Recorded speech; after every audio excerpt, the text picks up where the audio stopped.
Chers amis, bonsoir. Ce soir, je vais vous parler de quelque chose qui me tient énormément à cœur et qui, j'ose espérer, va trouver une issue favorable, mais normalement, j'ai fait ce qu'il fallait au bon moment pour que ça se fasse, donc je pense que ça va se faire. Il s'agit de la création d'un statut de bénévole, de travailleur bénévole. Alors, pour moi, c'est quelque chose d'extrêmement important, je vais vous expliquer pour quelle raison. Il y a, dans la société française comme partout dans le monde, énormément de gens qui travaillent véritablement dans plein de secteurs de façon bénévole. C'est-à-dire qu'ils ont en charge de s'occuper de quelque chose, une mission quelque part, on va dire, et cette activité est prévue à la base ne pas être rémunérée. On appelle ça du bénévolat. Alors ça peut aller tout simplement par exemple certaines femmes qui vont faire le ménage dans une église, pourquoi pas, hein, ou dans un local d'une association, ou jusqu'à des postes beaucoup plus importants. Bon. Dans le milieu associatif, je pense qu'on a la sagesse de toujours avoir à l'esprit à quel point ce travail non rémunéré est important. Mais le problème réside que, d'une part, ce travail bénévole souffre d'une mauvaise réputation. Oui, j'ai bien dit mauvaise réputation au sein des familles, par exemple. Au sein d'une famille, quand vous dites que vous faites du bénévolat, ça ne passe pas aussi bien que ça, contrairement à ce que certains pensent. Moi, je considère que c'est un plus. Mais il y a énormément de gens qui considèrent que ça n'est absolument pas le cas et qui trouvent parfaitement stupide d'aller donner son temps, quelques heures par semaine, pour telle activité. Oui, vous avez bien entendu, il y a des gens qui trouvent complètement con de faire du bénévolat. Si, je vous assure que si. Bon, seulement voilà, le problème c'est que quand quelqu'un n'est pas très bien dans sa tête, eh bien en fait le fait de faire du bénévolat, justement, permet singulièrement de corriger le tir par rapport à l'image qu'on a de soi.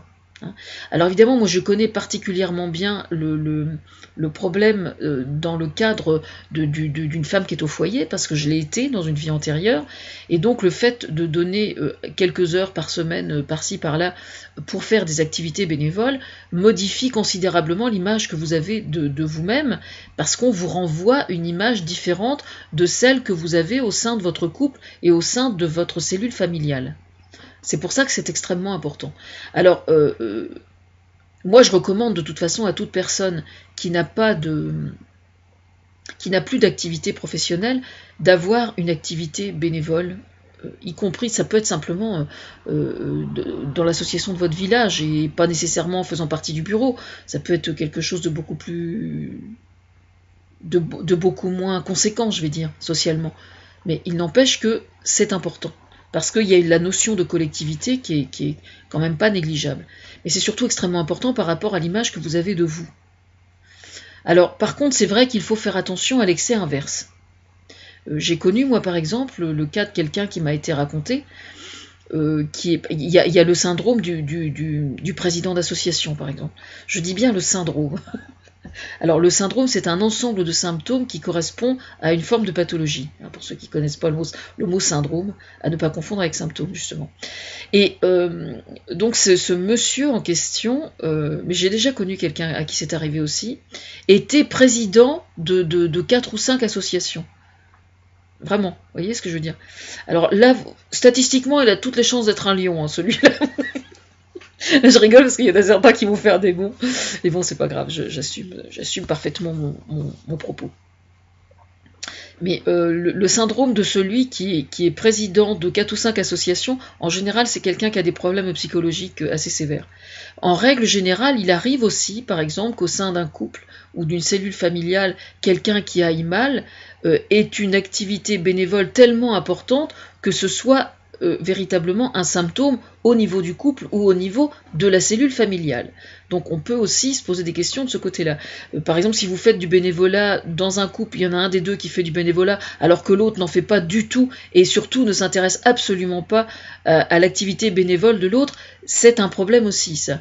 C'est une source de problème, on est bien d'accord. Quelquefois, on fait du bénévolat en pensant résoudre le problème et en fait, on le crée parce qu'on refuse de voir le problème avec les yeux en face des trous.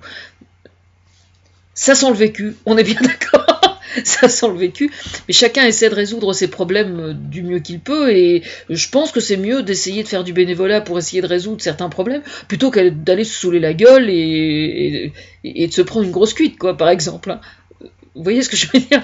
Non, mais il faut être raisonnable, chacun essaie de se débrouiller du mieux qu'il peut au sein de sa cellule familiale, et je n'incrimine personne, hein. Je fais juste parler mon expérience, c'est tout. Voilà. Mais plus sérieusement, l'activité bénévole, pour moi, il est extrêmement important que... alors évidemment, il n'est pas question de reconnaître l'activité bénévole systématiquement dans tous les cas et pour tous les travaux bénévoles. Parce que je pense pas que ce soit nécessairement souhaitable, tout simplement. Mais simplement, ça doit être envisagé dans certains cas particuliers. Alors moi, j'en reviens toujours, parce que je l'avais déjà expliqué, j'en reviens toujours à l'association de lutte contre les comment dire, contre les violences faites aux femmes, AIVI, enfin ce genre d'association-là. Moi j'étais rentrée en contact avec eux il y a quelques années. Bon, ensuite j'ai bien compris pour quelles raisons ils n'avaient pas répondu, bien sûr, hein. Je les incrimine pas, c'est pas du tout ça. Mais j'explique simplement que quand on s'attelle, quand on veut donner son temps pour des causes qui sont extrêmement pointues et extrêmement subtiles sur le plan psychologique, par exemple, eh bien dès l'instant que vous êtes bénévole, au sein même de ces structures associatives, on vous prend pour un charlot. C'est-à-dire qu'on ne vous prend absolument pas au sérieux. Ce qui est quand même un énorme problème, pour moi. Voilà.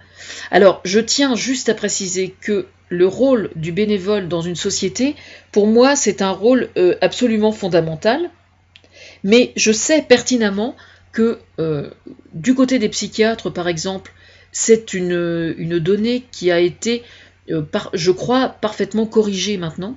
C'est-à-dire que un patient qui est en suivi en psychothérapie, par exemple, si jamais il donne son temps dans le cadre d'une association, ça va être pris beaucoup plus au sérieux que ça ne l'était avant, parce que ça l'est, effectivement. C'est extrêmement important, au contraire.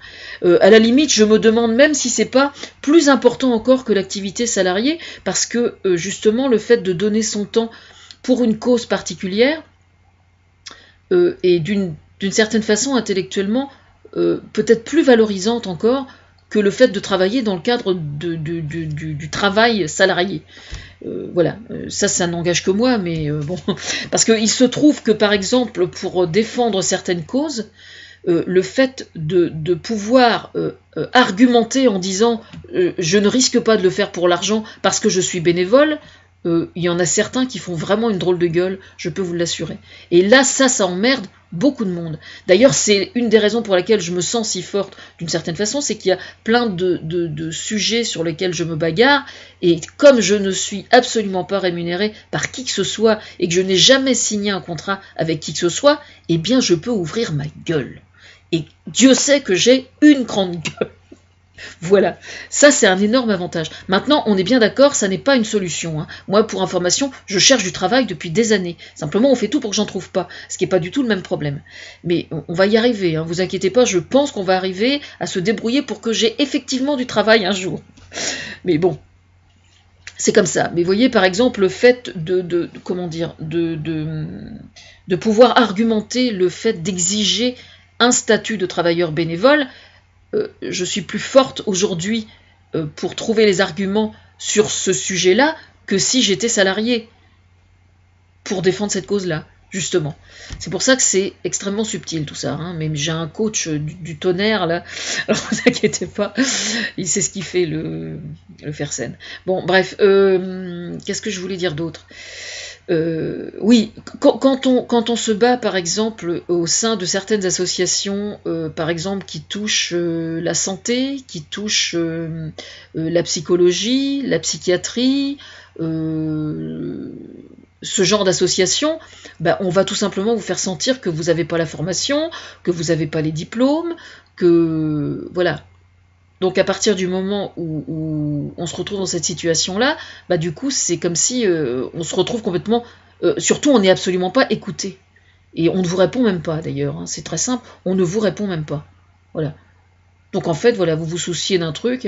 Alors par contre, si vous voulez faire un chèque dans l'association, ça, il n'y a pas de souci, on prend l'argent sans aucun problème. Mais si jamais vous avez une prétention autre que financière, ben on vous répond même pas en fait. Hein. Voilà. Alors cette situation-là, c'était le cas jusqu'à il y a encore quelques années.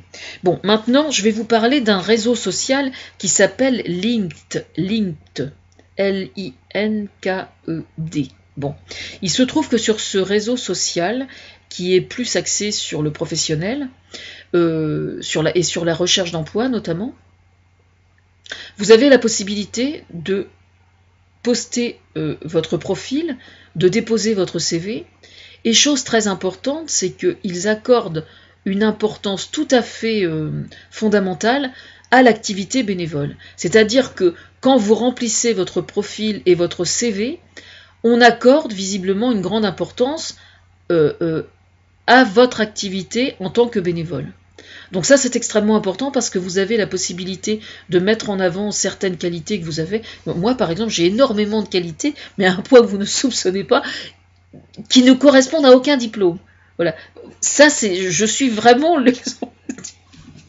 Enfin bref, voilà. Donc, ce qui fait que j'ai déposé mon CV là-bas, et donc j'ai développé, comment dire, j'ai argumenté de ce que j'étais capable de faire, et où je n'ai aucun diplôme, effectivement, hein, on est bien d'accord, mais je pense avoir fait mes preuves suffisamment, quoi. Voilà.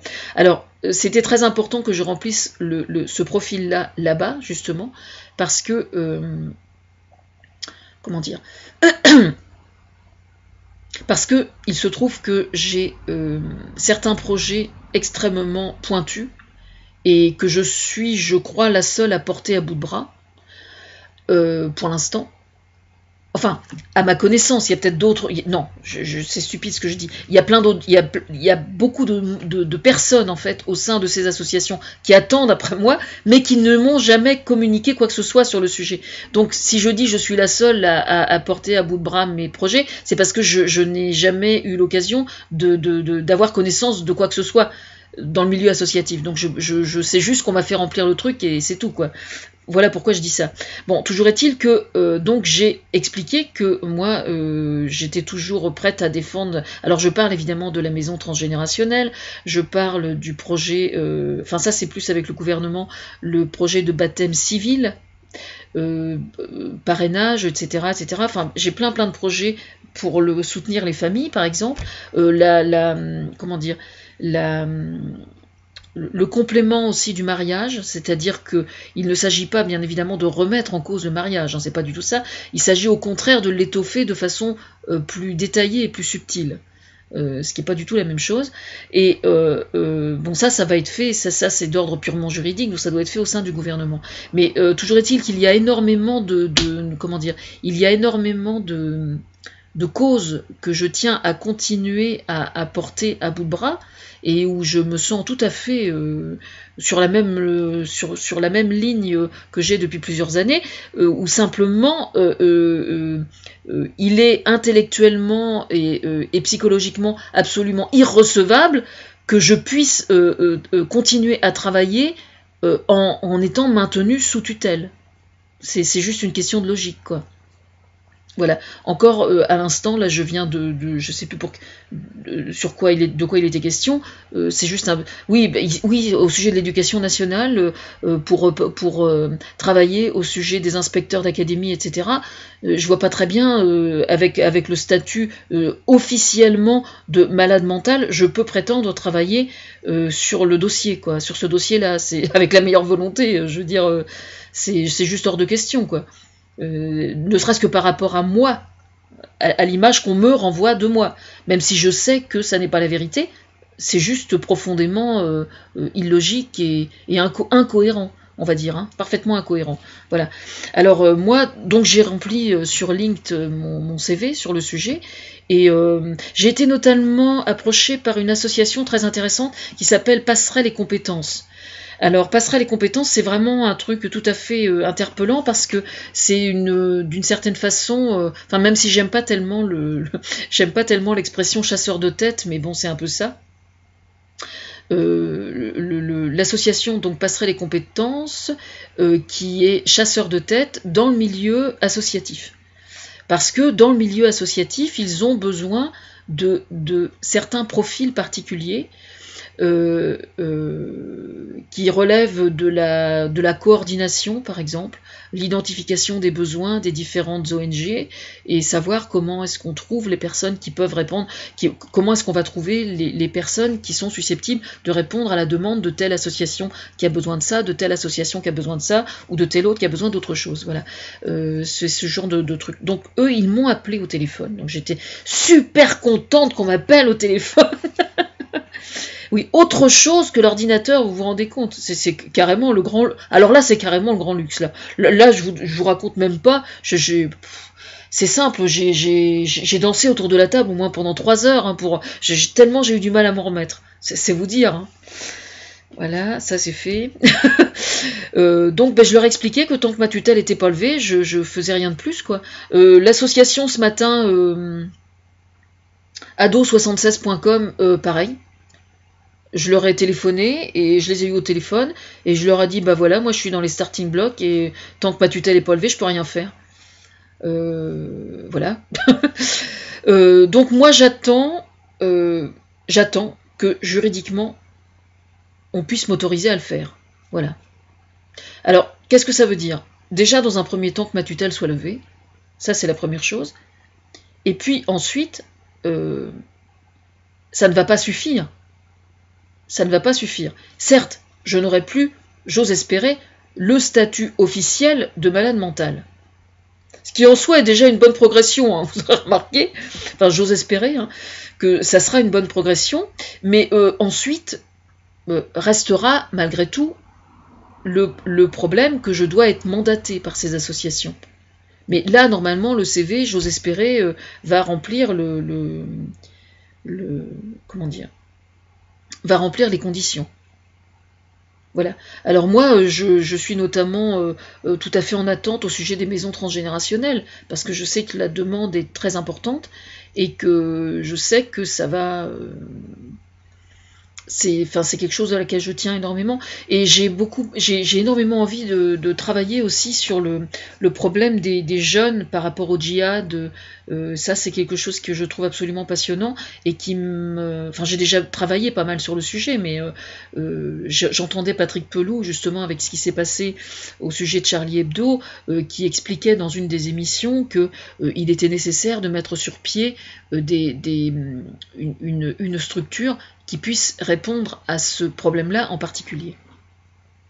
Mais je pense que du côté psychiatrie, je suis attendue de pied ferme sur le sujet aussi, parce qu'évidemment, dès l'instant que quelqu'un est tellement marginal qu'il pose vraiment de réels problèmes, s'il n'a rien commis encore, même s'il est scruté, même s'il est écouté, même s'il est surveillé, quelquefois il arrive que ces gens-là arrivent en psychiatrie, et donc c'est vrai que là, on peut retrousser ses manches. Ça ne fait absolument aucun doute. Voilà. Donc moi, je suis en attente par rapport à ça. La reconnaissance du travailleur bénévole, elle pourrait... alors vous me direz, quel intérêt a-t-on à être reconnu comme travailleur bénévole? En dehors du fait d'être reconnu par des interlocuteurs qui, eux, sont professionnels, dans le milieu de la psychologie, par exemple, ou de la psychiatrie, si on a une activité bénévole, être reconnu intellectuellement par un statut, c'est important, parce qu'on devient crédible. Voilà. Parce que moi, qui suis inspiratrice de tant de monde, justement, il n'y a pas encore longtemps, il y a quelques jours, on m'a dit, mais dire qu'on est inspiratrice de quelque chose, c'est absolument irrecevable. On m'a pas dit, vous êtes un monstre, mais c'était très explicite, hein, vraiment. C'est comme ça, voilà. C'est vrai que quelqu'un qui inspire quelqu'un d'autre, alors que c'est pourtant quelque chose de tout à fait, comment dire, de tout à fait cohérent, hein, pourtant. Quand on tient des propos et qu'on sait pertinemment par un tissu d'éléments qui s'entrecroisent de façon absolument indubitable, et qu'on sait qu'on est en relation avec telle personne, c'est quelque chose d'indiscutable, hein, pourtant, sur certains points. Voilà. Alors que c'est pourtant parfaitement entendable qu'un artiste qui est en contact avec quelqu'un, enfin bon, vous voyez ce que je veux dire, quoi. Mais c'est profondément tabou, hein, le fait d'inspirer quelqu'un, c'est profondément tabou. Et ça, je trouve que c'est quand même un gros problème, hein, quoi qu'on en dise. Et c'est un problème extrêmement délicat pour bien des raisons qui vont bien au-delà de la psychiatrie, pour des raisons d'ordre purement juridique, notamment relativement à des droits d'auteur, hein. C'est quand même... alors je suis pas en train d'incriminer qui que ce soit dans le milieu artistique, c'est pas du tout ça, mais il se trouve que par exemple encore dernièrement, donc ça n'a rien à voir avec moi, on est bien d'accord, encore dernièrement il y a je ne sais plus quel chanteur qui a prétendu que tel groupe lui avait piqué telle mélodie, et ce qui est peut-être vrai, sauf que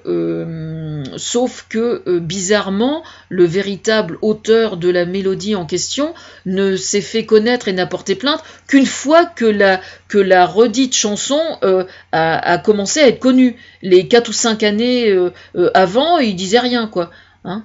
Donc, vous voyez ce que je veux dire. Donc, dans le milieu de la mélodie, par exemple, pour les compositeurs, par exemple, c'est quand même assez récurrent. Par exemple, moi qui ai écrit énormément de chansons, comme chacun sait, enfin, j'en ai écrit quelques-unes quand même, hein, j'en ai écrit quelques-unes, eh bien, ça m'est déjà arrivé d'écrire une chanson, par exemple, donc j'étais auteur de la mélodie, j'étais super contente et tout, et puis à un moment, je me dis, mais merde, mais je connais... Et puis je me disais, mais oui, mais c'est la mélodie de telle chanson, quoi. Vous voyez ce que je veux dire? C'est-à-dire que quelquefois, on est de bonne foi, et puis voilà, quoi. Voilà, donc moi, je suis en attente par rapport à ça. Alors je parle du statut de travailleur bénévole. Moi, je pense qu'il y a vraiment tout intérêt à créer ce statut. Il y a plein d'excellentes raisons pour que ce statut soit créé. Et pour quelles raisons donc le faire? En dehors du statut social et de la reconnaissance sociale de son travail, qui est importante, mais ça n'est pas le seul. Il se trouve que il arrive, par exemple, dans le secteur culturel, par exemple, alors là encore, je n'incrimine personne en particulier, parce que je voudrais pas que des gens que j'aime bien se sentent visés, alors que c'est pas à eux que je pense en particulier, mais il arrive notamment que dans le milieu culturel, moi je connais des gens qui, quand ils passent en concert, en théorie, les services culturels ont toujours je ne sais combien d'invitations, hein. Alors là, je peux vous assurer que dans les services culturels des villes, les invitations aux concerts, aux pièces de théâtre et tout, mais alors là, ça y va à fond la caisse, hein. Il n'y a aucun souci, hein. On ne sait pas trop s'ils sont intéressés ou pas, mais en tout cas, ils ont leur invitation, hein. Il n'y a aucun souci, hein. Alors que quelquefois, je pense que c'est pas très cohérent que les gens qui travaillent dans les services culturels aient systématiquement des invitations gratuites, alors que quelquefois, dans le milieu associatif, je pense qu'en distribuer à des gens, par exemple, qui n'ont pas les moyens d'aller au spectacle parce qu'ils sont trop pauvres, ou bien alors à des gens qui sont bénévoles dans des associations, je pense que ce serait pas mal non plus. Ça ne veut pas dire qu'il faut jamais en donner dans le service culturel ou qu'il faut tout donner au milieu associatif. C'est pas du tout ce que je veux dire. Mais je pense qu'il faut pas que ce soit systématique. Voilà. Faut pas que ce soit systématique d'un côté et qu'il n'y ait jamais rien d'autre côté. C'est ça en fait le gros problème. Alors il faut y réfléchir. Selon quels critères on offre des invitations, et à partir de quel moment un travailleur bénévole doit-il bénéficier d'une véritable reconnaissance intellectuelle de son travail de bénévole et en contrepartie, au lieu d'avoir un salaire, avoir par exemple des réductions plus importantes aux entrées des musées, des réductions importantes pour aller au cinéma, des réductions importantes pour aller à des spectacles.